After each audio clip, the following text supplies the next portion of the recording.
Dans la vie, il y a plusieurs façons de se droguer. Alcool, cocaïne, tabac, LSD. Mais il existe une drogue qui rend encore plus accro. Je l'ai appelée la drogue Lost. Même si j'ai été énormément déçu par la tournure qu'a pris Lost et par les 2 dernières saisons, Lost reste la série qui m'a procuré le plus de sensations, notamment grâce aux personnages terriblement attachants.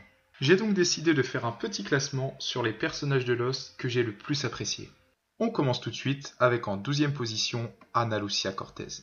Ana Lucia est un personnage avec un caractère très fort et impulsif. Elle fait sa toute première apparition à la fin de la première saison et elle devient un personnage important dans la 2e saison.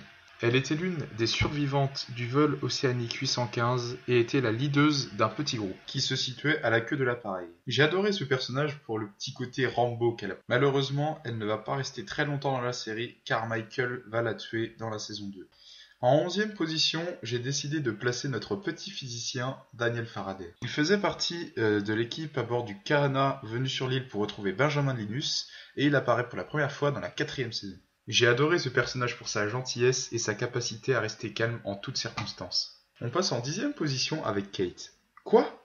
Kate en 10e position ? Eh oui, à partir de maintenant, le classement devient vraiment très serré. Kate est une ancienne fugitive.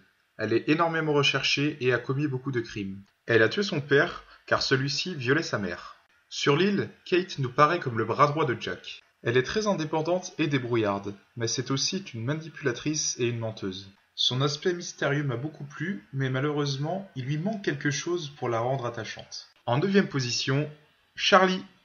Non, mais pas celui-là, l'autre Charlie, le bassiste de Drive Shaft. Dans la première saison, Charlie est un junkie accro à l'héroïne. Il réussit à combattre son addiction grâce à John Locke et sa transformation est radicale. Il passe d'un personnage insolent et égoïste à un personnage gentil et attentionné. Ce qui m'a vraiment plu chez lui, c'est son courage et son héroïsme. Je ne vous cache pas que j'ai lâché une petite larme lors de sa mort à la fin de la saison 3. En 8e position, je vous présente la rivale de Kate, Juliette. Juliette est introduite dès le premier épisode de la 3e saison et fait partie des autres menés par Benjamin Linus. Elle a été amenée sur l'île pour ses compétences dans le domaine de la fertilité afin de résoudre les problèmes de naissance chez les autres. Cependant, elle a été manipulée pour rester sur l'île, l'empêchant de retrouver sa sœur Rachel et son neveu. D'abord présentée comme une femme insensible et froide, Juliette s'avère de plus en plus humaine, notamment dans ses rapports avec Jack, le leader des survivants du vol 815. Elle finira par rejoindre son camp sur les ordres de Ben, même si elle finira par le trahir pour s'allier définitivement avec le groupe de Jack. Bon, ok, j'avoue, j'ai récité le texte de Wikipédia, mais son histoire est tellement intéressante que j'avais peur d'oublier des éléments. Son côté calme et gentil la rend terriblement attachante. Je sais pas, elle a un petit charme. La seule chose qui m'a déçu, c'est qu'elle se soit mise en couple avec Sawyer. Je trouve que leurs deux personnalités ne vont pas du tout ensemble. J'aurais préféré qu'elle reste avec Jack et que Sawyer reste avec Kate. On passe en 7e position avec notre soldat irakien Saïd Jarrah. Il a servi en tant qu'officier de communication dans la garde républicaine irakienne. Saïd est un élément très important pour le groupe, notamment pour son intelligence et sa capacité à combattre. C'est l'un des seuls personnages à pouvoir torturer et tuer sans ressentir aucune émotion. Son point fort, c'est sa capacité à garder son sang-froid dans toutes les circonstances, même lorsque Ana Lucia tua son amour de l'île, Shannon. Il reste encore 6 personnages, et je préfère vous prévenir maintenant, ils ont été très difficiles à départager. La preuve en est, Sawyer est en 6e position.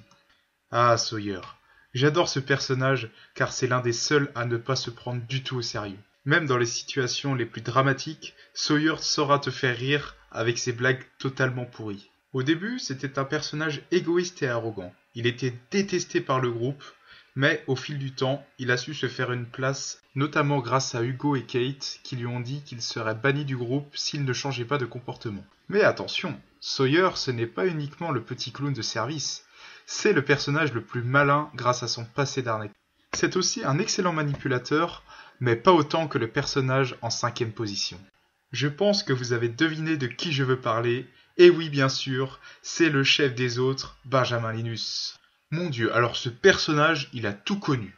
Il était membre du projet d'Arma, il était chef du groupe des autres, et ensuite, il devient ami avec le groupe de Jack. Son histoire et son interprétation est juste incroyable. C'est de loin le personnage le plus intelligent et le plus manipulateur de la série. Il arrive toujours à obtenir ce qu'il veut. Son seul point faible, c'est l'île. Il est capable de tout sacrifier pour elle, même sa vie. Tiens, ça me fait penser au personnage à la 4e position, John Locke. Locke, c'est le personnage, tu le vois pas arriver. Tu sais, c'est le petit timide au fond de la classe qui devient président de la République. Putain, c'était nul comme comparaison. Ouais, Sawyer sort de ce corps. Avant le crash, sa vie c'était de la merde. Son père lui a volé un rein. Ensuite, il le pousse d'une fenêtre située au 8e étage. Du coup, il se retrouve en fauteuil roulant. Et après, sa femme le quitte. Par contre, dès son arrivée sur l'île, Locke se transforme radicalement. Déjà, il retrouve l'usage de ses jambes. Il apporte à manger au groupe grâce à ses talents de chasseur. À partir de la saison 4, il devient chef du groupe opposé à Jack qui veut rester sur l'île. Et il finit par devenir le grand maître de l'île. Locke, c'est le personnage qui croit au destin, qui croit que tout n'arrive pas par hasard. Il se laisse guider vers l'inconnu et par ses émotions. Il va d'ailleurs remettre souvent en cause le fonctionnement de Jack en 3e position de ce classement. Bon, je pense qu'il est inutile de le présenter, mais je vais le faire quand même. Le capitaine Jack Sparrow est un pirate fictif interprété par Johnny Depp dans la série Pirates des Caraïbes. Attendez, y a pas un petit problème là ? Ah, merde, excusez-moi, je me suis trompé dans mes fiches. Donc, Jack Shepard, déjà, c'est le leader des survivants du vol océanique 815. Il a de grandes compétences dans le domaine de la médecine car il était neurochirurgien avant le crash. Il a l'esprit cartésien, donc pour lui, tout a une explication, hein, rien n'est surnaturel, contrairement à ce que croit Locke. Il a sauvé la vie à énormément de personnes sur l'île, même à Ben pour dire.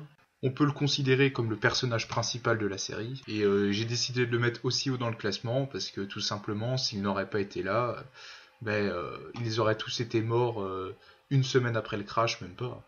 Mis à part Locke, bien sûr, et en fait, c'est peut-être le père de Mike Horn, Locke. Bon, là, on passe aux choses sérieuses. Il reste plus que 2 places, et beaucoup de personnages n'ont pas encore été cités. C'est pour ça que je vous propose quelques mentions honorables avant de passer aux 2 premières places.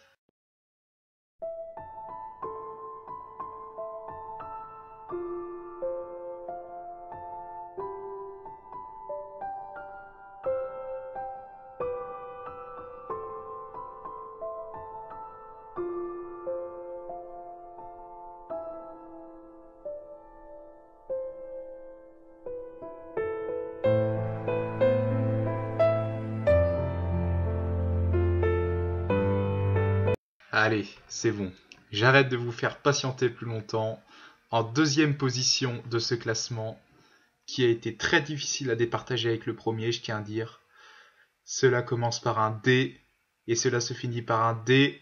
Et oui, Desmond. Il apparaît pour la première fois dans la saison 2, lorsque Jack, Kate, Locke et Hurley ont réussi à ouvrir la trappe du bunker. Il était chargé d'appuyer sur un bouton toutes les 108 minutes pour sauver l'humanité. Au fil du temps sur l'île, Desmond se montre de plus en plus courageux et de moins en moins lâche comme il l'était auparavant. La preuve, il s'est sacrifié pour faire exploser le bunker, même si au final, il n'est pas mort. Il a aussi voulu se sacrifier à la place de Charlie, mais celui-ci l'a assommé. Il est de nature solitaire, mais paradoxalement, il fait passer la vie des autres avant la sienne. Et c'est ça que j'aime chez lui.